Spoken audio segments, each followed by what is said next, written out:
Hello everyone, welcome back on my YouTube channel Biology Village and today topic is woods। हम different type की woods के बारे में बात करेंगे, उनके टाइप्स के बारे में बात करेंगे एंड ये जानेंगे कि हाउ वुड क्लासिफाइड। ठीक है गाइस, तो सबसे पहले हम स्टडी करते हैं कि और वुड्स जो प्रोवाइड होती हैं वो दो प्लांट से प्रोवाइड होती हैं, एंजियोस्पर्म से और जिम्नोस्पर्म से। और एंजियोस्पर्म और जिम्नोस्पर्म के भी कुछ स्पेशल कैटेगरी होती हैं, सब डिवीजन। जैसे जिम्नोस्पर्म दो टाइप, तीन चार टाइप के होते हैं, उसकी केवल एक कैटेगरी प्रोवाइड करती है जिसका नाम होता है कोनिफर्स। इसी तरीके से एंजियोस्पर्म्स में दो टाइप होते हैं, मोनोकाट एंड डाइकाट। तो मोस्टली जो होती ऑलमोस्ट डाइकाट प्लांट ही वुड्स प्रोवाइड करते हैं। ठीक है, अब हम देखते हैं थोड़ा सा पहले स्टार्टिंग की कैसे करके हम वुड्स की बात करें। तो सबसे पहले status of xylem and phloem in developed angiosperms में देखिए, जो डेवलप्ड एंजियोस्पर्म होते हैं उसमें जाइलम का मतलब होता है चार पार्ट, ट्रैकीट, बेसिल्स, बेसिल्स का दूसरा नाम भी होता है ट्रैकिया, और एक होता है जाइलम पेरेन्काइमा, और चौथा होता है जाइलम फाइबर्स। ठीक है, इसी तरीके से फ्लोएम में सीप ट्यूब्स होती हैं, कैम्पेनियन सेल्स होती हैं, और फ्लोएम पेरेन्काइमा होता है, और फ्लोएम फाइबर्स होते हैं। ठीक है, अब इसके बाद हम बात करते हैं जो डेवलप्ड जिम्नोस्पर्म्स हैं, जिन्हें हम स्पेशली वुड जहाँ से मिलती है कोनिफर्स, उनकी बात करते हैं। उसमें देखिए जाइलम में क्या होता है, ट्रैकिड्स होती हैं, और देखिए जो यहाँ बेसिल्स थी वो यहाँ पे एब्सेंट हैं। फिर उसके बाद जाइलम पेरेन्काइमा होता है, जाइलम फाइबर्स होते हैं। तो बिल्कुल एक चीज़ आपने देखी कि बेसिल्स जिम्नोस्पर्म में नहीं पाई जाती। सेम फ्लोएम में देखते हैं सीप ट्यूब्स पाई जाती हैं, कैम्पेनियन सेल जो कि एंजियोस्पर्म में थे यहाँ पे नहीं है। तीसरी बात फ्लोएम पेरेन्काइमा है, फ्लोएम फाइबर्स भी हैं। तो ये basic differences xylem and phloem of the dicot angiosperms and conifers gymnosperm. ठीक है, ऐसा समझ सकते हैं हम। अब हम बात करते हैं कि एक वुड और वुड का मतलब क्या होता है, टिम्बर का मतलब क्या होता है। देखिए वुड नॉर्मल वुड जो प्लांट के किसी पार्ट से प्राप्त हो सकती है, और टिम्बर वो होती है जो स्पेशली उसके ट्री ट्रंक, जो उसका जैसे होता है प्लांट, जैसे हम करें जैसे क्या आपका कैनोपी वाला पार्ट हो गया, लीफ वाला, और ये उसका रूट सिस्टम हो गया। तो ये वाला पार्ट जो होता है ट्रंक होता है। तो इस वाले पार्ट्स जो हमें वुड मिलती है स्पेशली हम उसे बिल्डिंग कंस्ट्रक्शन वगैरह में यूज़ करते हैं, उसे हम टिम्बर कहते हैं, दूसरा नाम उसका लॉग्स भी कह सकते हैं उसे। अच्छा, तो एक बात और जानते हैं बिफोर दिस कि ग्रोथ ऑफ द प्लांट की जो ग्रोथ होती है, बहुत इंपॉर्टेंट क्वेश्चन यहाँ से आता है, ये बाहर से अंदर की तरफ होती है, फ्रॉम आउटसाइड टू इनसाइड। ठीक है, 10 ये प्लांट है मोर ट्रंक। अगर किसी प्लांट में मोर ट्रंक का पोर्शन ज़्यादा है तो इसका मतलब वो अपने आप में उसकी कॉस्ट मोर एक्सपेंसिव होगा, क्योंकि ट्रंक ही लकड़ी या वुड का फॉर्म में यूज करी जाती है due to high amount of hardwood, क्योंकि यही जो अमाउंट होता है वो हार्डवुड। हार्डवुड का मतलब हुआ कि हम एंजियोस्पर्म की बात कर ले रहे हैं यहाँ पे, मतलब स्पेशली हम वुड की बात कर रहे हैं कि वुड यहाँ पे ज़्यादा होगी। अगर उसका ट्रंक वाला पार्ट है तो वो मोर एक्सपेंसिव होगा। अगर हम किसी लकड़ी के पेड़ को खरीदें तो हम ये देखेंगे उसमें ट्रंक वाला पार्ट कितना है। अगर रियल में हम उसे वुड का फॉर्म में उसे यूज़ करना चाह रहे हैं और मुनाफा कमाना चाह रहे हैं, बेनिफिट्स, तब हम देखेंगे ट्रंक वाला पार्ट। अगर ट्रंक किसी ट्री में ट्रंक का पोर्शन ज़्यादा है तो अल्टीमेटली वो एक्सपेंसिव हो गया, because due to high amount of the hardwood उसके बाद बहुत ज़्यादा है। अब बात करते हैं कि वुड क्या है, देखते हैं। वुड को अगर हम टेक्निकली बात करें तो सेकेंडरी जाइलम। अब देखिए हमने जाइलम की बात तो करी मगर सेकेंडरी जाइलम की बात नहीं करी। देखो जाइलम एक चीज़ होती है, जाइलम जो कंडक्टिंग टिश्यू है प्लांट का। अब इसमें जब एक टाइप की ग्रोथ होती है जिसे हम बोलते हैं सेकेंडरी ग्रोथ। ठीक है, सेकेंडरी ग्रोथ के बाद जाइलम दो पार्ट में डिवाइड हो जाता है, एक होता है प्राइमरी जाइलम और एक सेकेंडरी जाइलम, बस। अब जो सेकेंडरी जाइलम वाला पार्ट है आफ्टर सेकेंडरी ग्रोथ के बाद जो हमें मिलता है उसी को हम टेक्निकली क्या बोलते हैं, वुड बोलते हैं। ठीक है, ये क्लियर हो गया। इसका मतलब कैम्बियम का रोल होता है to create secondary growth. Secondary growth का रिजल्ट होता है जाइलम के दो पार्ट करना, प्राइमरी जाइलम और सेकेंडरी जाइलम। सेकेंडरी जाइलम को ही हम वुड कहते हैं। ठीक है, वुड मतलब टिम्बर। अब वुड का क्लासिफिकेशन आता है, हम तीन बेसिस पे वुड का क्लासिफिकेशन करते हैं। एक होता है कि प्लांट का टाइप्स क्या है, मतलब वो जिम्नोस्पर्म से या एंजियोस्पर्म से, सीजन किस सीजन में वुड का फॉर्मेशन हुआ है, तीसरा लोकेशन। ठीक है गाइस, तो पहला हम देखते हैं कि on the basis of plant type would का क्लासिफिकेशन। तो कह रहा है it is most usual classification है वुड का। जिम्नोस्पर्म की वुड को हम कहते हैं किस बेस पर हम कर रहे हैं, प्लांट के टाइप। तो जिम्नोस्पर्म की जो वुड होती है उन्हें हम सॉफ्ट वुड बोलते हैं, और जो एंजियोस्पर्म की वुड होती है हम उन्हें क्या बोलते हैं, हार्डवुड बोलते हैं। ठीक है, अब इसके आगे चलते हैं, इनके बारे में थोड़ा डिटेल देखते हैं। अब यहाँ पे एक बात और ध्यान रखना है, बहुत ही इंपॉर्टेंट बात है कि दोनों जो टाइप अभी हमने डिस्कस करें, सॉफ्ट वुड एंड हार्डवुड, इसमें स्ट्रक्चरल डिफरेंसेस तो होते हैं, क्योंकि भाई उसमें चार पार्ट में से हमने बताया ना, जिम्नोस्पर्म में एक पार्ट मिसिंग होता है, जाइलम में भी और फ्लोएम में, तो स्ट्रक्चरल डिफरेंस तो वैसे ही हो गए। बट अगर हम ये कहें कि उनकी डेंसिटी में और हार्डनेस में कोई मतलब डिफरेंसेस होते हैं तो ऐसा ज़रूरी नहीं है। डेंसिटी और हार्डनेस में कोई भी डिफरेंस नहीं है। हार्डवुड एंड सॉफ्टवुड मतलब wood of gymnosperm and wood of angiosperm में on the basis of on the behalf of the density and hardness there are no difference. अब हम बात करते हैं पहले जिम्नोस्पर्म की वुड, जिसको हम बोलते हैं सॉफ्टवुड, उसके बारे में हम बात करते हैं, देखते हैं क्या होता है ये। देखिए टेक्निकली जो designation of would of conifers, मतलब जिम्नोस्पर्म में कोनिफर ही वुड देते हैं। कोनिफर्स जिम्नोस्पर्म के एक प्लांट का ग्रुप होता है जिसमें आपका पाइनस आता है, ठीक है। तो उसे हम सॉफ्ट वुड कहते हैं। तो कह रहा है ये जो सॉफ्ट वुड का जो कॉन्सेप्ट है, technically designation to woods of conifers. Conifers क्या है? जिम्नोस्पर्म्स। जिम्नोस्पर्म को इसी बेस पे कि सॉफ्ट वुड है, उन्हें जिम्नोस्पर्म को सॉफ्ट वुड स्पर्मेटोफाइट भी बोलते हैं। स्पर्मेटोफाइट का मतलब रिप्रोडक्शन बाय द स्पोर्स। और फेनेरोगम्स मतलब जिसमें फ्लावर, फ्रूट या फ्लावर, ठीक है, मगर विदाउट ओवरी। फ्रूट बनते हैं मगर उनमें ओवरी नहीं बनती। मतलब फ्रूट्स का कहने का मतलब है ना तो फ्लावर्स आते हैं मगर फेनेरोगम्स होते हैं और ओवरी नहीं होती उनके अंदर। इसका मतलब क्या है? फ्रूट नहीं होते हैं। तो वो उनके फ्रूट को हम क्या बोलते हैं? नेक्ड सीड, इस तरीके के बोलते हैं। तो इसी से नाम गया है इन्हें। अब नेक्ड सीड प्लांट या जिम्नोस्पर्म ऐसे देख सकते हैं। कोनिफर से category of gymnospermic plant provide 75% commercial wood to the society. और इनके कॉमन नेम क्या होगा? Soft wood spermatophytes and phanerogams without ovary, ठीक है। जी जिम्नोस्पर्म की थोड़ा सा वो होगी बारे में।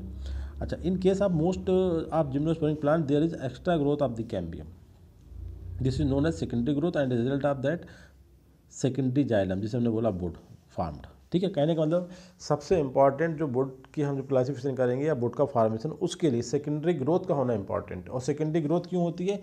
एक टिश्यू जो होता है जिसे बोलते हैं कैम्बियम या वैस्कुलर कैम्बियम, तो उसकी एक्टिविटी की वजह से जाइलम डिवाइड्स होता है और वो सेकेंडरी जाइलम बनाता है, ठीक है। उसी सेकेंडरी जाइलम को हम वुड्स कहते हैं। तो it is डिफिशेंट in several ways like absence of xylem vessels. मगर इसकी जो वुड्स होती है वो थोड़ा सा डिफिशेंट होती है। किसमें? Absence of xylem vessels. इसकी वुड में बेसल्स नहीं होती हैं, ठीक है। अब जिम्नोस्पर्म के बाद थोड़ा सा और देखते हैं। जिम्नोस्पर्म्स आर फास्ट ग्रोइंग, बहुत तेज़ी से बढ़ने वाले प्लांट होते हैं। इसलिए जो इनकी जो वुड बनेगी उसकी डेंसिटी कैसी होगी? लो होगी, क्योंकि बहुत तेज़ी से ग्रो कर रहे हैं। और ये प्लांट एवरग्रीन होते हैं, हमेशा इनमें हरियाली रहती है, कभी इनकी लीफ एक साथ नहीं गिरती, मतलब डेसिडुअस नहीं होते, एवरग्रीन होते हैं। इनकी लीफ वन बाई वन करके गिरती रहती हैं, एक वन टाइम सब नहीं गिरती हैं। They can be grown in control condition, इन्हें हम कंट्रोल कंडीशन में भी ग्रो कर सकते हैं, मतलब पार्टिकुलर में इसकी खेती कर सकते हैं। So their wood having low price than hardwood. देखिए एंजियोस्पर्म प्लांट जो होते हैं वो हार्ड, उनके हम वो नहीं कर सकते, जबकि जो जिम्नोस्पर्म प्लांट है इन्हें कंट्रोल कंडीशन में हम ग्रो कर सकते हैं। इसलिए इनकी जो वुड का प्राइस है वो थोड़ा सा कम होता है, क्योंकि ज़्यादा कल्टिवेशन हो रहा है। जैसे Pinus, cedar, redwood, you plant and Juniper, ये कुछ एग्जाम्पल बता रहे हैं हम कोनिफर्स कैटेगरी के जो जिम्नोस्पर्म प्लांट हैं दैट प्रोवाइड वुड्स। अब इस वुड के कुछ और फीचर्स हम बता रहे हैं, देखें। इट कंसिस्ट ऑफ ओनली ट्रैकिट्स, कई बार हम बता चुके क्योंकि बेसल्स नहीं है। बेयर वाल इज थिन बाल, इनकी जो बाल होती है ट्रैकिट्स की वो थोड़ी थिन होती है एज कम्पेयर टू, जब हम उससे कंपेयर करें किससे? बेसल्स की बाल से। दिस थिकनेस, जो भी थिकनेस है मतलब थिन है किस कंपेयर? बेसल्स के बारे में वैसे तो थिक है मगर बेसल्स की बाल कंपेयर करें तो थिन है। अब जो इसकी थिकनेस है वो due to lignin depot. Lignin क्या होता है? एक कार्बोहाइड्रेट सब्सटेंस होता है, बट ये केवल उन जगहों प्रेजेंट होता है जहाँ पे डेड होता है टिश्यूज, ठीक है। Deposition to lignin deposition, therefore in soft wood में lumen is big so look like a sponge. जो इनकी जो चूँकि बाल बेसल के कंपेयर में थिन होती है, वैसे तो थिक है, इस पर डिपोजिशन होता है मगर बेसल कंपेयर में थिक है, तो इसकी जो ल्यूमेंस होती है वो थोड़ी सी बड़ी होती है। तो इसकी जो वुड्स होती हैं वो एक थोड़ा सा स्पंज की टाइप दिखती है, मतलब थोड़ा सॉफ्ट है, इसीलिए नाम दिया गया सॉफ्ट वुड है। अच्छा, दूसरी बात ट्रैकिट्स है नहीं केवल, वो सॉरी बेसल्स है नहीं और केवल ट्रैकिट्स है, तो वुड कैसी होंगी? Homogeneous in structure with long straight element, मतलब tracheids predominantly and therefore easily workable. चूँकि एक ही टाइप के एलिमेंट्स होते हैं इसमें, केवल ट्रैकिट्स की बनी होती है, तो इजीली वर्केबल मतलब कारपेंटर बहुत आसानी से इन्हें वर्क करना आसान होता है कारपेंटर के लिए।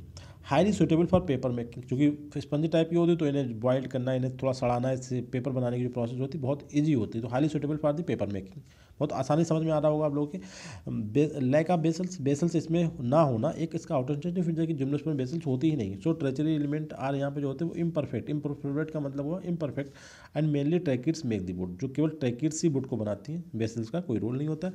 अच्छा, रिलेटिवली सिंपल इन स्ट्रक्चर, क्योंकि एक ही टाइप की स्ट्रक्चर है क्या ट्रैकिट, तो रिलेटिवली सिंपल है, सिंपलर देन मोस्ट डाइकार्ड वुड। देखिए स्ट्रक्चर में भी सिंपल है, अगर हम डाइकार्ड की वुड से कंपेयर करें तो सिंपलर हो जाएंगे। नेक्स्ट देखें, number of annual rings is less than hardwood. Hardwood की कंपेयर में यहाँ पे जो एनुअल रिंग्स का नंबर होता है वो भी कम होता है, ठीक है। Easy catchable the fire then hardwood, बहुत आसानी से आग पकड़ लेती हैं। फाइबर ट्रैकिट्स में आकर इन लेडवुड, इसके जो एक टाइप होते हैं ना, इसमें भी हम बात करेंगे लेडवुड का भी कॉन्सेप्ट होता है, दोनों में होता है, इसमें भी होगा। तो जो लेडवुड होगी इसमें जो बाद में उसमें फाइबर ट्रैकिट्स हो सकती हैं, बट लिबरी फार्म जो फाइबर्स होते हैं वो इसमें ऑलवेज दो टाइप के फाइबर्स होते हैं, लिबरी फार्म और फाइब्रो ट्रैकिट्स। तो ये कह रहे हैं कि जो इसकी लेडवुड वाला जो वर्जन होगा सॉफ्ट वुड का, उसमें फाइबर ट्रैकिट्स तो प्रेजेंट हो सकती हैं, बट लिबरी फार्म फाइबर्स हमेशा absent होते हैं। इसके बाद tracheids are narrow elongated cells averaging 2 to 5 millimetre in diameter, बहुत ही स्मॉल सी नैरो सेल्स होती हैं ट्रैकिड्स। ट्रैकिड्स ओवरलैप एंड में कर्व्ड, जब इनके जो ट्रैकिड्स के जो एंड होते हैं वो दूसरे को ओवरलैप करते हैं तो उससे क्या होता है वो कर्व्ड हो जाते हैं एंड ब्रांच्ड हो जाते हैं बिकॉज ऑफ इंट्रूसिव ग्रोथ की वजह से। इन सब ट्रैकिड्स में बेस शेप्ड जिससे ट्रुनकेटेड इस तरीके के फोल्ड हो जाते हैं इसके जो ट्रैकिड्स के एंड्स होते हैं। खैर कोई ये प्रॉब्लम नहीं, आप ये 7 फीचर तक से ध्यान रखें अच्छे से, इजीली कैचेबल टू फायर। इसके बाद कहते हैं both hardwood and softwood are equally hard and usually equally. देखिए हमने क्या बताया था, ऊपर भी जो बात बताया था वही बात बता रहे हैं कि सॉफ्टवुड और हार्डवुड ऐसा मत समझना कि सॉफ्ट वाली बहुत ज़्यादा मतलब कमज़ोर होती है, हार्डवुड हार्ड होती है, ऐसा नहीं है। Hardwood and softwood are equally hard, दोनों इक्वल बराबर हार्ड हैं ये, और इसलिए इनका जो यूज होता है जो इस्तेमाल होता है दोनों का बराबर होता है। अब इसी के 2 टाइप और होते हैं। देखिए जिम्नोस्पर्म की बात कर रहे हैं यहाँ पे, इसके 2 टाइप और होते हैं। ये केवल जिम्नोस्पर्म की बुट की बात कर रहे हैं, सॉफ्ट बुट में जिम्नोस्पर्म था, इसी के रिलेटेड 2 बुट्स और होती हैं। इनके या कह सकते हैं इनके मॉडिफाइड वर्जन्स हैं ये। पिक्नोजाइलिक बुट, इसमें जैसे पाइनस की बात करेंगे, और कैलीजाइलॉन का एक जीनस होता है उसकी बहुत सारी स्पीसीज में ये बुट पाई जाती है। ये बुट कैसी होती है, डेंस एंड मैसिव। इससे क्या रिजल्ट आया, compact, strong and large amount of xylem tracheids and small amount of cortex and pith and little parenchyma. सब कुछ 3 चीज़ें, टोटल 4 चीज़ें बात करेंगे, xylem tracheids, parenchyma, pith and cortex. तो केवल जो बुड बनाता है वो जाइलम ट्रैकिड्स होती हैं, तो वो उनका लार्ज अमाउंट और बाकी तीनों का अमाउंट कम से कम। तो this type of wood is known as pycnoxylic wood. और ये बुड जो होती है ड्यूरेबल होती है और रियल टिम्बर, क्योंकि भाई ट्रैकिड्स ज़्यादा है बाकी सब कुछ कम है तो बुड कैसी होगी, रियल में टिम्बर होगा, बुड का टिम्बर होगा ये, और ड्यूरेबल भी होगी। Wood is concern to the with the polyxylic का मतलब जाइलम ही, large amount of xylem tracheids, वही बात है ये। This board is form to ephemeral nature of cambium. जो कैम्बियम और टिश्यूज होता है उसका नेचर बहुत थोड़ा सा मतलब शॉर्ट टर्म होता है, वो बहुत तेज़ी के साथ मतलब बोर्ड बनाता है। Several accessory cambium rings develop one after other when previous cambium ring stop function. जैसे एक रिंग ने स्टार्ट करा फंक्शन, दूसरा रिंग बन के तैयार हो गया, मतलब थोड़ा तेज टाइप। एफिमरल का मतलब होता है थोड़ा फास्ट एक्शन करने वाला। At first vascular cambium rings is formed in the same way as in dicot. यहाँ वैस्कुलर कैम्बियम रिंग वैसे ही बनता है जैसा कि डाइकाट बनता है एंजियोस्पर्म में। The cambium ring divides in usual manner to form secondary xylem towards inner side and secondary phloem towards. और सिंपल सी बात होती है, जब सेकेंडरी ग्रोथ होती है तो जो जाइलम होता है सेकेंडरी जाइलम वो अंदर की तरफ कटता है और सेकेंडरी फुलम बाहर की तरफ कटता है, तो उसमें कोई बात नहीं। पिक्नोजाइलिक बुड एक टाइप की जिम्नोस्पर्म में पाई जाने वाली बुड का टाइप हो। 2 हमने एग्जाम्पल बता दिया आपको, पाइनस एंड कैलीजाइलम। और होता क्या है, जो 4 पार्ट हम डिस्कस करते हैं बुड को जो बनाते हैं कि ट्रैकिड्स वाला पार्ट और पैरेन्काइमा, कार्टेक्स एंड पिथ। तो जो भी बुड काम वाली होगी मतलब वर्केबल होगी उसमें जो पोर्शन है, मेन पोर्शन है जो हार्ड एंड ड्यूरेबल होगी, जो रियल बुड टिम्बर कहलाएगी, उसमें जो जाइलम ट्रैकिड्स का पोर्शन होगा वो ज़्यादा होगा। बाकी जो 3 हैं पिथ, कार्टेक्स एंड पैरेन्काइमा, उनका नंबर कम होगा। इसी तरीके से इसके अपोजिट हम देखते हैं मैनोजाइलिक बुड क्या होती है। देखिए ये पाई जाती है आपका साइकस में और नॉट वर्केबल होती है, किसी काम की नहीं होती। दूसरा है कैलमोपिटस, ये लार्ज नंबर ऑफ, इसमें क्या देखिए लार्ज नंबर ऑफ पैरेन्काइमेटल सेल्स इंटरस्पर्ट मतलब मिक्स होती हैं with the less amount secondary xylem. समझ गए आप, सेकेंडरी जाइलम जब कम है तो बुड कैसी होगी, not workable, called मैनोजाइलिक बुड। It is loose beak with small amount of xylem tracheids, large amount of cortex pith with more parenchyma. This is not used as timber, इसका timber में क्यों यूज़ नहीं हो सकता। देखिए इस तरीके से हम देख सकते हैं, आप डायग्राम से क्लियर कर लो इसे। देखो पिक्नोजाइलिक बुड में आपको क्या दिख रहा है और मोनोजाइलिक बुड में क्या दिख रहा है, आपको ये वाला पार्ट ज़्यादा दिख रहा है, तो ये किसी काम के नहीं है, ठीक है। और इसमें देखिए ट्रैकिड्स आपको खूब दिख रही हैं आराम से, और ये जो दूसरी चीज़ें पैरेन्काइमा पिथ और कार्टेक्स ये कम से कम है। तो ये आपका पिक्नो मैनोजाइलिक की पिक्चर हो गया। अब एक बार फिर से देख लें मैनोजाइलिक बुड का मतलब wood is not compact due to presence of well developed pith. Pith और कार्टेक्स मैनोजाइलिक में बहुत डेवलप होती है, इसलिए जो बुड्स होती है वो कम्पैक्ट नहीं होती है। एंड ब्रॉड मेडुलरी रेज भी इसके अंदर होती हैं बड़ी बड़ी, तो इसका मतलब जो बुड जो होती है वो कमजोर रहती है, बाकी सब चीज़ें बहुत डेवलप होती हैं। पिक्नोजाइलिक बुड में क्या होता है, कह रहा है बुड इज कम्पैक्ट मतलब कॉम्प्लेक्स सॉलिड डेंस वाला। Pith and cortex are reduce, pith और कार्टेक्स जो होते हैं वो कम होते हैं, मेडुलरी रेज भी पतली पतली होती हैं, ठीक है। अब हम दूसरी कैटेगरी देखते हैं हार्डवुड। बहुत सिंपल सा एक्सप्लेनेशन है। हार्डवुड हमने बताया ना, सैप वुड हो गया आपका, सॉरी सॉफ्ट वुड हो गया आपका जिम्नोस्पर्म का, उनके दोनों वेरिएबल बता दिए पिक्नोजाइलिक एंड मैनोजाइलिक। अब हम आते हैं हार्डवुड की तरफ जो कि एंजियोस्पर्म में पाई जाती है।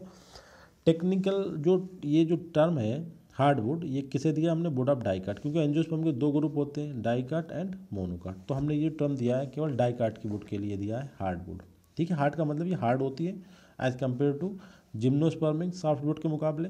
आप कुछ एग्जाम्पल जैसे बहुत फेमस एग्जाम्पल हैं क्वेरकस, फाइकस, जगलन्स, ठीक है, maple, oak, dogwood, alder, beech, teak, ये एग्जाम्पल पूछ जाते हैं। वालनट एंड सम फेवेल्स, फेवेल्स का मतलब जो हमारा फेवेसी के जो फैमिलीज है उसमें भी ऐसे कुछ होते हैं, ठीक है। अब इसकी हम क्वालिटीज़ पढ़ते हैं। Would of dicot is more buried. देखिए मोर बैरिड हमने क्यों लिखा देन जिम्नोस्पर्म, क्योंकि यहाँ जाइलम के 4 पार्ट हैं। इसका मतलब जो वुड बनाने वाले पार्ट हैं बेसल्स एंड ट्रैकिट्स 2 पार्ट हैं। तो जिम्नोस्पर्म में केवल एक ही पार्ट वुड बनाता है, वो होता है आपका जाइलम का ट्रैकिट्स, जबकि एंजियोस्पर्म में आपका ट्रैकिट्स भी है बेसल्स भी है। The wood of primitively vessels less dicot. अब देखिए एक डेवलपमेंट के पॉइंट ऑफ व्यू से अगर हम बात करें तो जो एंजियोस्पर्म प्लांट है उसके जो डाइकाट है, तो डाइकाट में प्रिमिटिव डाइकाट भी हैं और एडवांस डाइकाट भी है। तो प्रिमिटिव डाइकाट का मतलब वो हुआ जो जिम्नोस्पर्म की तरह होते हैं, मतलब लाइक कि उनके जाइलम में ट्रैकिट्स एब्सेंट होती हैं। तो कह रहा है wood of the primitively vessel less dicot is relatively simple but that of the vessel containing species is usually complex. मगर आज की जो स्पीसीज हैं जो एडवांस जिम्नोस्पर्म एंजियोस्पर्म्स हैं उनमें जिसमें बेसल्स होती हैं उनके कंपेयर में बहुत सिंपल है। कौन से वाले? प्रिमिटिव वाले जिनमें बेसल्स है ही नहीं, वो लाइक जिम्नोस्पर्म हो जाएंगे। और जो आज के जो एडवांस है relatively simple but vessels containing species usually complex. Would आप अब हम बात अपने टॉपिक पे कर रहे हैं। Would of the advance dicot जो आज की जिसके हम डिस्कस कर रहे हैं में है बोथ बेसल्स एंड ट्रैकिट्स, उसमें दोनों चीज़ें पाई जाती हैं। ये देखिए आप लोग, would of vessels advance dicot में क्या है, वो में है बोथ बेसल्स एंड ट्रैकिट, दोनों पार्ट होते हैं। Including one or more categories of the fibres, एक एक्सक्लूसिव होता है xylem parenchyma, xylem fibres, axial parenchyma and rays of one or more kinds. तो ये मोर बैरिड इस तरीके से टर्म बोला, इसका एक्सप्लेनेशन ये हुआ। आगे देखते हैं एंजियोस्पर्म। अब थोड़ा सा एंजियोस्पर्म की बात करते हैं, जैसे वो हमें कॉन्सेप्ट पूरा क्लियर हो जाए कि उसकी वुड हार्ड क्यों है। देखिए एंजियोस्पर्म वुड जो होते हैं वो स्लो ग्रोइंग, बहुत हल्के हल्के ग्रो करते हैं। तो ज़्यादा सी बात है जो वुड बनेगी वो हाई डेंसिटी वाली होगी, ठीक है। और जो पत्ते होते हैं जो लीव्स होती हैं वो ब्रॉड चौड़े चौड़े होते हैं डाइकाट में। देखिए एंजियोस्पर्म डाइकाट में लीफ चौड़ी होती है, एंजियोस्पर्म मोनोकाट प्लांट होते हैं उनमें लीफ पतली होती है। जैसे आप देखें धान और गेहूं का जो प्लांट होता है लीफ बहुत पतली होती है। हम अगर यहाँ बात कर रहे हैं डाइकाट की, तो जो स्लो ग्रोइंग होते हैं और इनकी डेंसिटी हाई होती है, मतलब जो वुड बनेगी वो हाई डेंसिटी मतलब वजनदार होगी, और जो लीव्स होती हैं चौड़ी होती है। अच्छा, they grow in area of less human control and colour of leaves changes with the season. आपने देखा होगा कि जो स्प्रिंग सीजन आती है उसमें इनका कलर चेंज हो जाता है। And drop of lips in spring season, और स्प्रिंग सीजन में ये अपनी पत्तियां गिरा देते हैं, मतलब डेसिड्यूस नेचर के होते हैं मोस्टली। तो उसके बाद अब हम बात करते हैं डिस्ट्रीब्यूशन ऑफ बेसल्स के बेस पे डाइकाट जो वुड है, जो एंजियोस्पर्मिक डाइकाट वुड जिसे हमने हार्डवुड बोला, उसमें भी 2 कैटेगरी डिवाइड हो जाएंगी। कैसे करके? जो बेसल्स का डिस्ट्रीब्यूशन है ना उसमें थोड़ा सा 2 पैटर्न पाए जाते हैं। तो एक पैटर्न के अकॉर्डिंग डिफ्यूज पोरस वुड बनेंगे और दूसरे पैटर्न के अकॉर्डिंग रिंग पोरस वुड बनेगी। तो पहली कैटेगरी देखें, 2 principal types of wood are recognised on the basis of distribution of pores in a growth layer. Pores का मतलब देखिए पहले हमने शुरू में बताया था, पोर्स का मतलब बेसल्स से है, ठीक है। Distribution of vessels in a growth layer, एक ग्रोथ लेयर का मतलब कि एक टाइप की क्लाइमेटिक कंडीशन। ग्रोथ लेयर का मतलब होता है एक साल में जो एनुअल रिंग बनता है उसमें दो मतलब पट्टीज होती हैं, 2 स्ट्रिप्स होती हैं, ठीक है। Growth layer 2 strips of growth layer. तो कह रहा है एक जो एनुअल रिंग्स बनता है तो उसमें जो बेसल्स होती हैं उनके डिस्ट्रीब्यूशन के आधार पर 2 टाइप की वुड रिकॉग्नाइज करी जाती है इन डाइकाट एंजियोस्पर्मिक प्लांट। देखिए पहली कैटेगरी है आपकी डिफ्यूज पोरस वुड, जिसे हम बोलते हैं, ये भी एंजियोस्पर्म डाइकाट में आएगी। नीचे देख लेते हैं रिंग पोरस वुड, ये भी एंजियोस्पर्म डाइकाट में आएगी। अब इसमें डिफरेंस जो आता है वो on the basis of distribution of the pores, मतलब पोर्स मतलब बेसल्स की। पोर्स का मतलब यहाँ पे आप सिंपल बेसल्स का ध्यान रखना है आपको। देखिए एग्जाम्पल देख लें यहाँ पे, देखिए टोटल एग्जाम्पल में हमने सब दिखा दिए एंजियोस्पर्म के प्लांट। अब यहाँ पे हम एग्जाम्पल जो है वो आपके डिफ्यूज पोरस वुड के अकॉर्डिंग है और यहाँ रिंग पोरस वुड के अकॉर्डिंग होंगे। तो पहले डिफ्यूज पोरस में देख लें, पॉपुलर, जो पॉपुलर बोलते हैं हम लोग, फाइगस, जगलन्स, एसर, बिट्यूला, कार्पिनस एंड लिरियोडेंड्रॉन, पेलेटिनस एंड पायरस। ये इसमें जो कंडीशन है वो डिफ्यूज पोरस वुड की। अब देखिए डिफ्यूज का मतलब होता है स्कैर्ड, मतलब randomly distribution of the vessels, ठीक है। कोई साइज का कोई नहीं। अभी डायग्राम से आप देख सकते हैं, क्लियर हो जाएगा नीचे। पहले इसे देखते हैं, थ्योरी टेक्निकल डेफिनेशन देखें। Secondary xylem in which vessels are distributed fairly uniformly throughout a growth layer or change in size gradually from early to late. देखिए हर उसमें एक अर्ली शुरू में बनने वाली, स्प्रिंग सीजन बनने वाली वुड और फिर लेट सीजन बनने वाली। तो अर्ली और लेट वुड है कौन सी? डिफ्यूज पोरस वुड है। ओवरऑल तो डिफ्यूज पोरस है, मगर इसमें 2 पट्टी होंगी, 2 स्टेप्स होंगी, एक अर्ली और एक लेट। मतलब अर्ली का मतलब जब कैम्बियम की एक्टिविटी बहुत ज़्यादा एक्टिव था, मतलब उस टाइम उसके पास न्यूट्रिशन और वाटर की कोई कमी नहीं थी। उस टाइम जो कैम्बियम की एक्टिविटी होती है बहुत अच्छी होती है, तो उस टाइम जो वुड बनती है उसे अर्ली वुड कहते हैं। उसके बाद की जो वुड होती है उसे लेट वुड कहते हैं। मगर उन दोनों ही वुड में हमने ये देखा है कि बेसल्स का जो डिस्ट्रीब्यूशन है वो यूनिफॉर्मली है, मतलब एक सिस्टमेटिक ढंग से वो अरेंज है। ठीक है, diffuse porous wood with pores rather uniform in size and distribution throughout the growth ring. उनका जो डिस्ट्रीब्यूशन है वो फेडरली जो यूनिफॉर्मली थ्रू आउट, मतलब एक से हैं, छोटे बड़े इसका कोई वो रिकॉर्ड नहीं है इसमें। ठीक है, यूनिफॉर्मली डिस्ट्रीब्यूटेड का मतलब हुआ कि डिफ्यूज पोरस वुड। ठीक है गाइस, अब हम बात करते हैं इसके अपोजिट रिंग पर। इसका डायग्राम देख लें चाहे, आप इससे क्लियर हो जाएगा। देखिए आप डिफ्यूज पोरस वुड में आप ये देख रहे हैं साइज का छोटा वाला भी और बड़ा वाला भी, कोई कहीं पे कोई, यहाँ पे देखिए एक बड़े साइज़ का और एक छोटे साइज़ का। ठीक है, ये डिफ्यूज पोरस वुड का रिंग पोरस वुड में देखेंगे कि एक साइड में आपके छोटे छोटे और एक साइड में बड़े, इनके एक तरीके से एक सर्किल बनाएंगे। ये देखिए पूरा सर्किल बनता नजर आ रहा है आपको यहाँ पे। ठीक है, यहाँ पे आपको कहीं पर सर्किल बनता नजर नहीं आएगा। सर्किल मतलब रिंग, रिंग मतलब दिस। देखते हैं इसकी डेफिनेशन, देखते हैं, अब क्लियर हो जाएगा आपको। रिंग पोरस वुड में देखते हैं, रिंग पोरस वुड ये भी डाइकाट में पाई जाती है। Secondary xylem in which vessels of the early wood are distinctly larger. Early wood में बड़ी बड़ी बेसल्स होंगी, जो जिसमें कैम्बियम की एक्टिविटी अच्छी थी अर्ली वुड, उसमें जो बेसल्स हैं वो बड़े साइज़ की होंगी। और जब न्यूट्रिशन और वाटर की कमी हो गई, मतलब कैम्बियम की एक्टिविटी थोड़ी सी कम हो गई, तो जो वुड बनेगी उसे लेट वुड कहेंगे। तो लेट वुड में जो मतलब बेसल्स हैं वो स्मॉल साइज़ के हैं। ठीक है, तो इस तरीके की जो वुड बनेगी वो रिंग पोरस वुड कहलाएगी। Ring porous wood with pores distinctly larger in early. Pores मतलब, पोर्स का मतलब क्या, बेसल्स कब बड़ी होंगी, अर्ली वुड में, और लेट वुड में कब होंगी, छोटी होंगी। ये दैन लेट वुड मतलब लेट वुड छोटी होगी। इनके एग्जाम्पल हम देख सकते हैं थोड़ा सा। ये सब एंजियोस्पर्मिक डाइकाट प्लांट हैं। कुछ इंपॉर्टेंट प्लांट देख लें, मोरस सहतूत का, मोरस अल्वा जिसे बोलते हैं, सहतूत का प्लांट होता है। क्यूरकोज, ठीक है, और जो कॉमन प्लांट है फ्रैक्जीनस। ये तीन एग्जाम्पल बहुत एग्जाम में पूछ जाते हैं। फ्रैक्जीनस का देख लें, मोरस का देख लें, क्वेरकस का देख लें। ये रिंग पोरस वुड में हो गए। अब हम बात करते हैं, इसका डायग्राम आप देख चुके हैं दोनों का। ये दूसरा डायग्राम भी सकते हैं, देखिए तो क्लियर दिखा दिया, रिंग बना के दिखा दिया रिंग पोरस वुड में, और ये आपका डिफ्यूज पोरस वुड है। आप कुछ नोट्स देखें, थोड़ा सा इंपॉर्टेंट देखें कि अब हम ये करेंगे रिंग पोरस होना या डिफ्यूज पोरस होना आपस में कैसे आकर के, जैसे एवोल्यूशन तो हर चीज़ में हो रहा है, एवोल्यूशन को यहाँ से जोड़ते हैं। बायोलॉजिकल स्टडी में एवोल्यूशन को समझना बहुत इंपॉर्टेंट है। Without evolution you can not understand any concept in the biology. अब यहाँ पे हम देखें कि डिफ्यूज पोरस एडवांस करेक्टर है या रिंग पोरस एडवांस करेक्टर्स है। देखिए, ring porous condition appears to be an indication of evolutionary specialisation and occurs in comparatively few species. इसका मतलब क्या हुआ कि जो रिंग पोरस कंडीशन है ना वो एडवांस फीचर्स है, और डिफ्यूज पोरस का वुड का होना वो एक आपका प्रिमिटिव फीचर्स। बहुत इंपॉर्टेंट बात बता रहे हैं, कह रहे हैं केवल कुछ ही स्पीसीज में रिंग पोरस वुड पाई जाती है, जबकि डिफ्यूज पोरस वुड आप सभी वुड में पाई जाती है। जैसे आप देखते हैं C3 प्लांट और C4 प्लांट होते हैं ना। C3 प्लांट तो 85% प्लांट जो नेचर में वो C3 प्लांट्स हैं, बट C4 प्लांट केवल आपके 10% प्लांट्स हैं। ठीक है, इसी तरीके जो रिंग पोरस वाली कंडीशन है वो कह रहा है कि एक indication of the evolutionary specialisation, plant एक स्पेशलाइजेशन की तरफ मूव कर रहा है, मतलब एडवांस कैरेक्टर्स है। So it comparatively reported in few species. Nearly all characteristic of the north temperate zone. जो नॉर्थ टेम्परेट जोन के जो प्लांट्स होते हैं उनमें ये कंडीशन होती है कि जो वुड होती है वो रिंग पोरस होती है।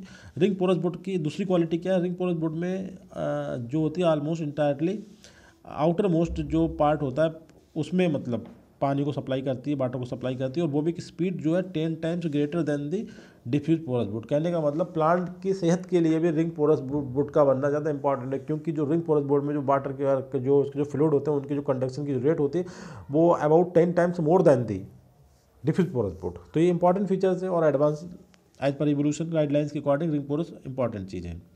अब हम देखते हैं दूसरे पॉइंट ऑफ व्यू से कि on the basis off season के बेस पे वुड का type.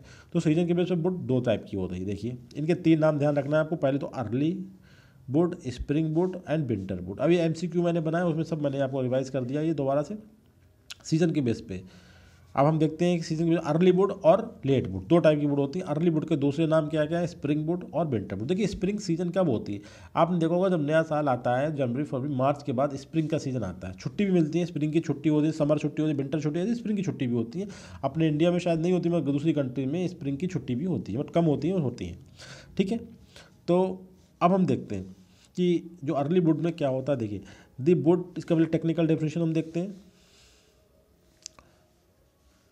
The wood formed in first part of the growth. जब ग्रोथ स्टार्ट हुई तो उसके पहले एपिसोड में जो वुड का फॉर्मेशन होता है उसे हम बोलते हैं अर्ली वुड। और ये wood characterised by a lower density and larger cells. हल्की वुड बनेगी, लोअर डेंसिटी वाली वुड बनेगी, देन लेट वुड। अभी लेट वुड से कंपेयर ना भी करें तो कोई बात नहीं, अगले हम लेट वुड पढ़ेंगे, ठीक है। तो डेंसिटी कैसी कम है और सेल जो है बड़ी बड़ी है, एंड लार्जर सेल्स है due to more active cambium, क्योंकि कैम्बियम यहाँ पे बहुत एक्टिव है। इसका मतलब क्या हुआ कि न्यूट्रिएंट और वाटर बहुत ज़्यादा है, तो कैम्बियम बहुत तेज़ी से एक्टिव हुआ और उन्हें बहुत तेज़ी से डिवीजन करे, और डिवीजन तेज़ी से करे तो जो वुड बनेगी कैसे बनेगी, बिल्कुल सिंपल बात है, लोअर डेंसिटी की वुड बनेगी, कोई प्रॉब्लम ही नहीं है। और उनके बीच में जो पोर होंगे वो बड़े बड़े होंगे, क्योंकि कैविटी ल्यूमेन जो होगी उनकी, ऐसे करके बात करें ना, बहुत बड़ी कैविटी होगी ये पोर जो है। इट इज़ सॉफ्टवेयर भी होगी, क्योंकि इनके बीच जो डिपोजिशन है वो कम होगा, कैविटी बड़ी होगी, और more porous of an annual ring of wood that develops early in the growing season, मतलब स्प्रिंग सीजन, ठीक है। अब साल जब शुरू होती है सबसे पहले कौन सा सीजन आता है, मार्च में आपका स्प्रिंग सीजन आ गया, तो स्प्रिंग सीजन वुड इसलिए कहते हैं। इट फॉर्म्ड, इसी को हम अर्ली ग्रोइंग सीजन बोलते हैं। अब इस टाइम जो टाइम चल रहा है, इस टाइम प्लांट की ग्रोथ बिल्कुल डॉर्मेंसी में चली गई, ग्रोथ एकदम रिजर्व हो गई, हो नहीं रही है। ये जब मार्च आएगा या फेब के बाद जो सीजन आता है, उसके बाद उसे हम बोलते हैं स्प्रिंग। प्लांट की ग्रोथ जितनी जो ग्रोथ 2 महीने में नहीं हुई वो सब एकदम निकल के बाहर आ जाएगी, ठीक है, उसे हम बोलते हैं ग्रोइंग सीजन। तो ग्रोइंग सीजन यानी spring season. It form during this season under देखिए जो वाटर और मिनरल की जो उपलब्धता है बहुत ज़्यादा है, तो इसमें large polygonal thin walled bigger vessels and large border pits, जो bigger vessels large border pit बनेंगी। It is more in amount, और बहुत ज़्यादा अमाउंट में बनेगा, तो इसलिए जो डेंसिटी होगी वो कम होगी, less dense. Here tracheids have circular bordered pits with circular inner aperture, बिल्कुल सही बात है ये। तो कहने का मतलब ये अमाउंट में ज़्यादा बनती तो डेंसिटी कम होती। इसके अपोजिट देखते हैं लेट वुड क्या होती है। अब लेट वुड के भी 3 नाम उसी तरीके से हम देखते हैं। उसके बाद जून आ जाएगा, जुलाई टाइप का, तो समर, ठीक है। उससे पहले कि हमने स्प्रिंग, इसका एक नाम लेट तो था ही पता, उसी से मालूम चल गया, दूसरा समर मालूम चल गया कि जून के बाद। अब इसे आर्टमन वुड भी बोला जाता है। अब इसकी टेक्निकल डेफिनेशन देखते हैं। This secondary xylem formed in the latter part of the growth layer. Growth layer का मतलब वो जो ग्रोथ स्टार्ट होती है न्यू ईयर के बाद स्प्रिंग, उसके बाद जो जुलाई आई उसमें जो होती है, मतलब latter part of the growth layer, तो जाइलम को जो बनता है, सेकेंडरी जाइलम जो बनता है उसे हम बोलते हैं लेट वुड। इसमें किसी फीचर्स क्या है, denser and composed of smaller cell. Denser होगी क्योंकि सेल जो होंगी वो स्मॉल साइज की होंगी, स्मॉलर सेल्स। देन अर्ली से कंपेयर करें तो सेल का साइज कैसे होगा, छोटा छोटा होगा, बहुत ज़्यादा कंपैक्टली अरेंज्ड होंगी वो, ठीक है। और अब हम इनके आगे से बात करते हैं। देखिए इट फॉर्म्ड इन आर्टमन, मतलब विंटर सीजन, यहाँ पे पॉइंट गलत हुआ है, summer. It formed in autumn मतलब summer season that contain smaller cells. It formed after the early wood. In this type of wood smaller vessels with thick walled, narrow. Narrow का मतलब उनकी जो cavity है बिल्कुल बंद हो जाएगी, ल्यूमेन है बिल्कुल छोटी सी होगी, इसका मतलब क्या ना, पोर्स नहीं बन पाएंगे, non porous. And small border pit, जो बॉर्डर पिट्स होंगे वो भी छोटे होंगे। It is produce in less amount, और लेस अमाउंट में बनेगी बट मोर डेंस। जो लेस अमाउंट का मतलब कम अमाउंट में बनेगी, तो इसकी जो सेल्स होंगी छोटी छोटी होंगी, वो एकदम डेंसली पैक्ड होंगी, तो डेंस होगी, ठीक है। इस डायग्राम से आप देख सकते हैं, देखिए इसमें दोनों टाइप की वुड की बात करी गई है। पहले उन्होंने क्या बोला, स्प्रिंग वुड, देखिए अंदर की तरफ आपको देख सकते हैं इसे, और बाद में इन्होंने क्या बोला, लेट वुड, ये बाहर की तरफ, ये लेट वुड हो गई। तो आर्टमन वुड डार्क नैरो सर्किल्स, ठीक है, कोई इसमें वो नहीं है। अच्छा, थोड़ी सी इन्फॉर्मेशन और कम्पिटिटिव है इसलिए बता दे रहा हूँ। जो साइज ऑफ बेसल्स होता है वो varies in relation to the amount of water, है ना। वाटर सीजन के अकॉर्डिंग वाटर की प्रेजेंस और न्यूट्रिएंट की प्रेजेंस, कम से कम वाटर की प्रेजेंस तो बहुत ज़्यादा सिग्निफिकेंट है, कि वाटर जो होता है स्प्रिंग सीजन में खूब होता है, तो जो बनने वाली बेसल्स होती हैं उनका साइज डिफरेंट होता है। उसके अपोजिट जब वाटर कम हो जाता है जून जुलाई में, तब जो बेसल का साइज होता है वो अलग होता है। तो कहने का मतलब ये है कि जो वुड में बेसल का साइज होता है वो कम से कम वाटर से उनका रिलेशन जरूर होता है, कि वाटर की प्रेजेंस और वाटर की एब्सेंस। दूसरा तरीका इसी सेंटेंस को बोलने का क्या हो सकता है, कि डिफरेंस इन पिट स्ट्रक्चर। जो पिट का मतलब होता है जो पोर स्ट्रक्चर होते हैं, इट एक कनकमिटेंट of increase in wall thickness in the late wood, ठीक है। लेट वुड में जो बाल थिकनेस के ऊपर भी मैटर करता है ये पॉइंट। टोरी क्या है, पिट के जो पेयर्स होते हैं, जो ट्रैकेट्स के बीच में जो पिट पेयर्स बनते हैं, मतलब जब ट्रैकेट्स जो होती हैं एक दूसरे के ऊपर ओवरलैप कर जाती हैं, ठीक है, तो उनके पोर्स जो होते हैं बीच में ल्यूमेंस, वो एक पोर बनाते हैं, उन्हें हमने क्या बोला, टोरी। सिंगल को टॉरस बोलते हैं, ध्यान रखना। ट्रैकेट्स का फीचर है क्या होगा, thickened central part of pit membrane consisting mainly of middle lamella and 2 primary walls, ठीक है। बीच में जब हम बात करते हैं तो मिडिल लैमेला और 2 इनकी primary walls. Typical border pits are reported in conifers and some other gymnosperm. जो बॉर्डर पिट्स का कॉन्सेप्ट है वो कोनिफर्स में भी है और दूसरे जिम्नोस्पर्म में भी पाया जाता है। ठीक है। जो ग्रोथ लेयर होती है, जो अर्ली वुड होती है, उसमें पिट्स रेस्ट्रिक्टेड टू दी रेडियल वाल, और जबकि जो टेंजेंशियल वाल में पिट पाए जाते हैं लेट वुड। ये भी अपने में बहुत सिग्निफिकेंट बातें हैं दोनों। देखिए, जो अर्ली वुड होती है उसमें जो पिट्स पाए जाते हैं वो रेडियल वाल पाए जाते हैं, और जो लेट वुड होती है उसमें जो पिट्स पाए जाते हैं वो टेंजेंशियल वाल पे पाए जाते हैं। ध्यान रखना दोनों कंपैरेटिव।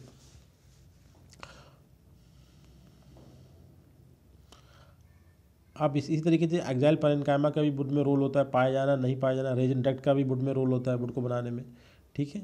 अब हम बात करते हैं तीसरे बेसिस पे, on the basis of location के बेस पे वुड का हम करेक्टराइजेशन करेंगे।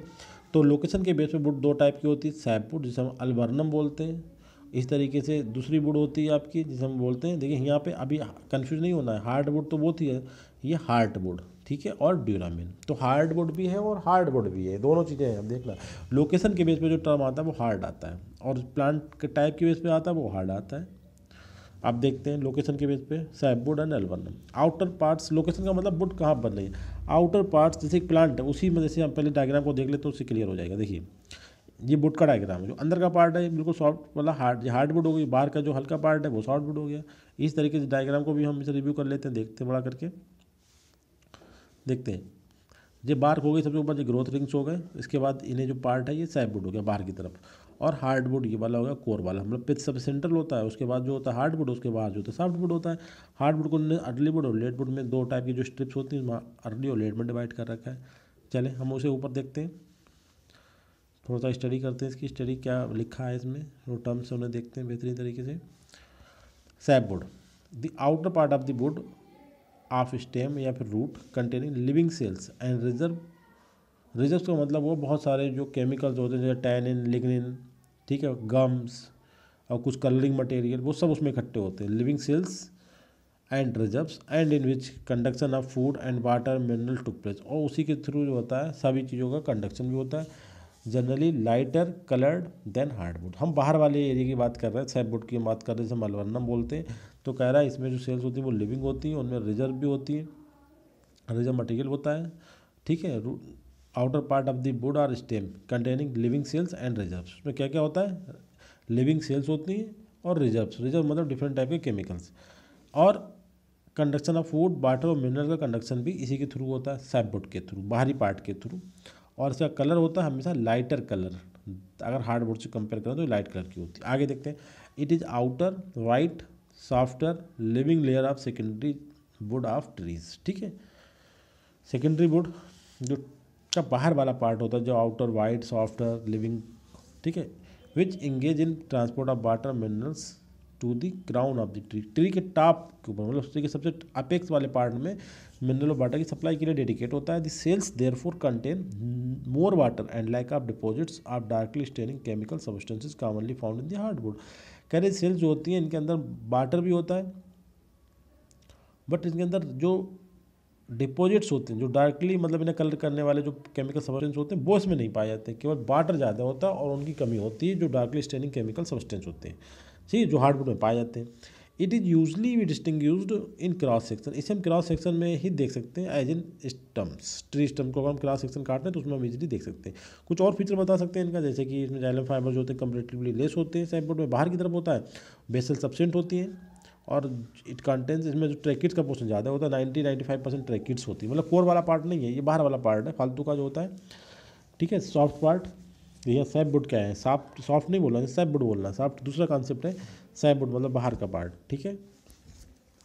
उसके बाद हार्डवुड और ड्यूरामिन दूसरा पार्ट, ये कहते हैं कोर वाला पार्ट आ गया हमारा। देखें इसके बारे में स्टडी करते हैं।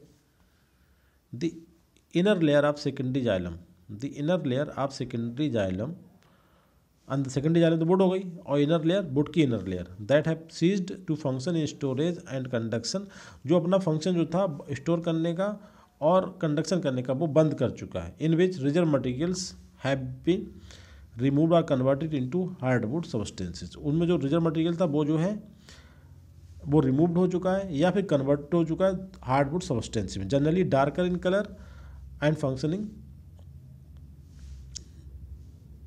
सैपवुड, ठीक है। बस यहाँ तक ऐसा देखें, जनरली डार्कर इन कलर, बहुत डार्क कलर का होता है। It is older inactive dead would in the central part of the tree, ध्यान रखना कैसी होती है, inactive dead central part of the tree, usually darker and denser then surrounding sapwood, ठीक है। इट यूजली कंटेन्स में क्या क्या होता है, tannins and other substances that make it dark in colour and sometimes aromatic. कुछ एरोमेटिक केमिकल्स भी present हो सकते हैं इसमें। Hardwood is mechanically strong, resistant to decay and less easily penetrated by wood preservative chemicals than other type. मतलब इतना ज़्यादा tough होता है, स्ट्रॉन्ग मैकेनिकली, रेजिस्टेंट टू, कोई से कीड़ा मकोड़ा जो होता है, मतलब हमारा बैक्टीरियन फंजाई, कोई भी इस पर अटैक नहीं कर सकते, इंक्लूडिंग कोई प्रिजर्वेटिव जो केमिकल्स होता है प्रिजर्व करने के डालते हैं, वो केमिकल तक इसके अंदर एंट्री नहीं कर पाता है, इजीली पेनिट्रेटेड, ठीक है, मतलब बहुत आसानी से इंटर नहीं कर पाता है, इतना ज़्यादा हार्ड हो जाता है ये। फीचर्स क्या, जाइलम फाइबर्स इसमें जो होते हैं ज़्यादा होते हैं इसलिए हार्ड हो जाती है, बेसल्स भी प्रेजेंट होती हैं, और ये ट्रैकेट्स में कम होती है, बेसल ज़्यादा होती हैं, पहले वाले में ट्रैकेट ज़्यादा थी, बेसल्स कम थी। तो आपको ये हार्डवुड और सैपवुड का भी कॉन्सेप्ट क्लियर हो गया होगा। अब एक दूसरे तरीके का, इसका बेसिस नहीं है बट एक टाइप की वुड है, देखिए होमोजाइलिक वुड और हेट्रोजाइलिक वुड। देखिए होमोजाइलिक वुड कहाँ प्रेजेंट होगी आपकी, क्योंकि देखिए होमो फिर वर्ड भैया कि केवल ट्रैकेट्स प्रेजेंट होते हैं जिम्नोस्पर्म्स में, और हेट्रोसाइक्लिक आपकी प्रेजेंट होंगे एंजियोस्पर्म में, कोई दिक्कत नहीं है इसमें। इसका थोड़ा सा डेफिनेशन देख लेते हैं एक बार फिर से। होमोजाइलस वुड कोनिफर जिम्नोस्पर्म में प्रेजेंट होती हैं, जैसे कुछ एग्जाम्पल दिया हमने, लाइसोजाइलन एटिपैनम या ड्राइमस विंट्रेसी का जो मेंबर है, पेंडुली विंट्रेसी कोनिफर्स में होता है, ठीक है। अब हम देखें, it is a non porous, ठीक है, which lacks vessels and fibres. Non porous का मतलब क्या हुआ कि इसमें बेसल्स नहीं है ना फाइबर्स है। Vessels are the most efficient structure of the xylem known as fluid conducting tissue, it play major role in the water and fluid transportation plant, ठीक है, मगर यहाँ पे नहीं होती हैं फिलहाल, केवल ट्रैकेट्स की बनी होती हैं, तभी होमोजाइलस कहलाती हैं। जिम्नोस्पर्म्स इंक्लूडिंग जिम्नोस्पर्म के अलावा फर्न जो कि ट्रेडोफाइट्स होती हैं, और मॉस जो कि ब्रायोफाइट होती हैं, उनमें भी वुड जो होती है केवल इसी तरीके की होती है, मतलब एक ही पार्ट ट्रैकेट्स की बनी होती है। So they called homoxylous wood. The secondary thickenings of the body plant is provided by continuous division of the cambium. कह रहे हैं जो सेकेंडरी थिकनिंग्स होती है, जो बॉडी प्लांट जो मोटे मोटे हो जाते हैं, वो केवल continuous division of the cambium की वजह से ही होते हैं। कह रहे हैं होमोपोरस में कोई मसला नहीं है, होमोपोरस केवल एक टाइप की जिम्नोस्पर्म की वुड को ही होमोपोरस वुड बोलते हैं, क्योंकि इसके अलावा जो ब्रायोफाइट बाई चांस या ट्रेडोफाइट में जो वुड होती है वो भी आपकी होमोपोरस होगी। और ये वुड कैसी होती है, नॉन पोरस होती है, क्योंकि बेसल्स और फाइबर दोनों एब्सेंट होते हैं यहाँ पे। इसके अपोजिट एंजियोस्पर्म की वुड कैसी होगी, देखिए हेट्रोजाइलस वुड होगी। क्यों हेट्रोजाइलस होगी, क्योंकि इसमें आपके सभी कुछ प्रेजेंट होता है, सभी कुछ का मतलब ट्रैकेट्स भी होंगी, बेसल्स भी होंगी। Woods of angiosperms is the heteroxylic. All four component of wood is almost found in all time. इसके चारों कंपोनेंट शुरू से लेकर आखिर तक होते हैं इसमें, मतलब जाइलम के चारों part. Formation of sapwood and hardwood took place, इसी की वजह से सैपवुड और हार्डवुड का फार्मेशन होता है। अब हम बात करते हैं रेक्शन वुड, एक नया बिल्कुल टॉपिक इसमें थोड़ा सा जो ऐड करते हैं, अलग से वीडियो बनाना है इसमें मुझे।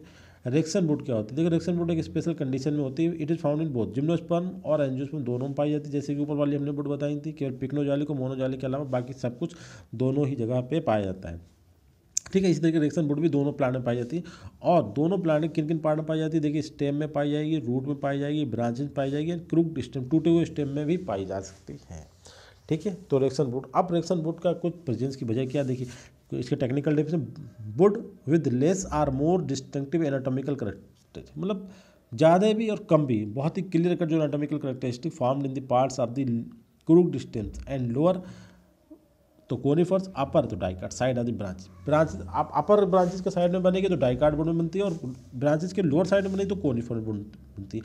और उसके एनाटॉमिकल जो फीचर्स होते हैं वो नॉर्मल वुड की कंपेयर से थोड़ा ज़्यादा डिफरेंट हो सकते हैं, ठीक है। ये बनती कहाँ पे, डाइकाट के अपर साइड में बनेगी, अपर ब्रांचेस के साइड में बनेगी तो ये डाइकाट में, और लोअर साइड में बनेगी ब्रांचेस तो ये कोनिफर में, इसके फीचर्स हैं कोनिफर में लोअर ब्रांचेस पे।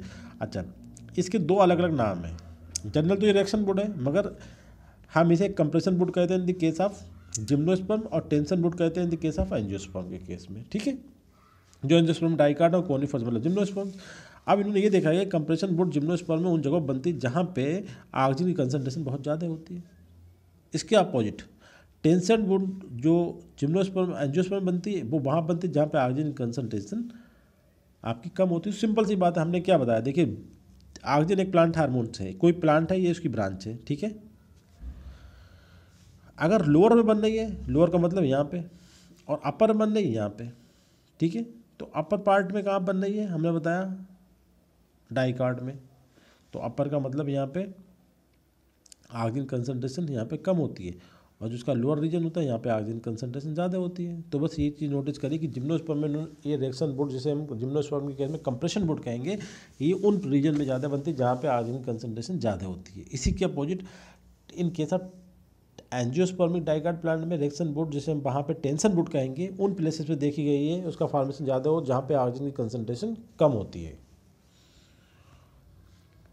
गाइज आई होप कि आपने रियली इस लेक्चर को एंजॉय किया होगा, और ये डिफरेंट टाइप की बोर्ड्स जो भी थी, रिएक्शन बोर्ड भी इंक्लूड करी मैंने, और होमोजाइलस, हेट्रोजाइलिक, सैप बोर्ड और हार्ड बोर्ड, इसी तरीके से early board, late board, pycnoxylic board, manoxylic board, सभी टाइप की बोर्ड को इसमें मैंने एक जगह पे आपको एसिमुलेट करके बताया है गाइस। और मैं उम्मीद करता हूँ कि आपको ये लेक्चर अच्छा लगा होगा। फिर कोई प्रॉब्लम है, कुछ चीज़ समझ में नहीं आई, तो आप उसे मेरे कमेंट बॉक्स में लिखें। Thank you very much guys.